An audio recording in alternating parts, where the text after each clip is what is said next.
Roland, vous m'aviez promis une plante tendance et facile. Elle est là? Ah, elle est là, c'est pas qu'une plante, ce sont les graminées et c'est la plus grande famille du monde végétal.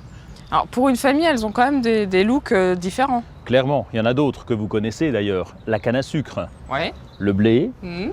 le maïs et même le bambou. Au niveau du développement, de l'envergure qu'elles vont prendre, il y en a qui sont un peu plus rapides que d'autres? Oui, celles qui sont plus grandes, bien sûr, Ouais. vont se développer plus rapidement. Puisqu'un gynérium peut monter à 2,50 m de haut, il va prendre aussi de la largeur. Et donc, ça sera une plante très imposante. Chez les graminées, on ne trouve pas de fleurs proprement parler. C'est pas vraiment des fleurs comme vous l'entendez. On appelle ça comment alors? Là, ce sont des épis. Ouais. Un peu comme le blé, les épis de Oui. blé. Donc après, il y a des hauteurs intermédiaires. Là, on croirait toucher des cheveux. Elle s'appelle comment? Son nom, c'est Stipa, mais elle est plus connue sous le nom de cheveux d'ange. Et là, c'est la même en version chocolat? Presque la même, il s'agit d'un carex et on l'appelle justement milk chocolate. Et alors, juste à côté, c'est génial, parce que là, on est carrément dans les gris froids, les bleus.